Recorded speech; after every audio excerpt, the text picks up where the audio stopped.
আজ কৈলাসহরের Unakoti কলাক্ষেত্রে জেলাভিত্তিক doctor B আর আম্বেদকরের ১৩৫তম জন্মদিন পালন করা হয়।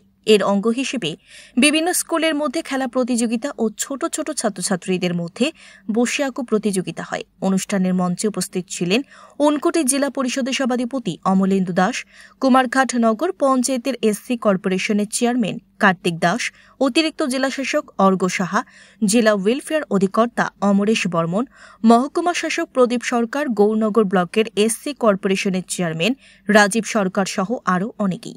প্রথমেই মঞ্চে উপস্থিত অতিথিদের উত্তরীয় দিয়ে বরণ করা হয়। এরপর প্রদীপ প্রজ্বলন করা হয়। আম্বেদকরের প্রতিকৃতিতে পুষ্পার্ঘ্য অর্পণ করা হয়। সব বক্তাই আম্বেদকরের জীবনী ও সংবিধান নিয়ে আলোচনা করেন। বিভিন্ন স্কুল থেকে আসা ছাত্র ও ছাত্রীদের মধ্যে আম্বেদকরের জীবনীর উপর বক্তৃতা প্রতিযোগিতা করা হয়। সবশেষে প্রত্যেক বিজয়ীদের হাতে ট্রফি ও সার্টিফিকেট তুলে দেওয়া হয়। এই অনুষ্ঠানটি পরিচালনা করেন জেলা ওয়েলফেয়ার দপ্তর। বিশেষ করে কলেজ থেকে আম্বেদকর জীবনী নিয়ে আলোচনা করেছেন, খুব সুন্দর আলোচনা, গুরুত্বপূর্ণ আলোচনা। এগুলো আমাদের জানা থাকা দরকার।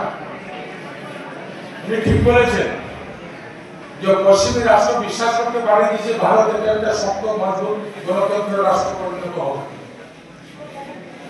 স্বাধীনতার আগে ভারতের যে অবস্থা ছিল, যেভাবে জাতপাতের ব্যবস্থা ছিল, জাতপাত প্রথা ছিল সারা দেশে, বিভিন্ন ভাষা, বিভিন্ন জাতি, বিভিন্ন ধর্ম,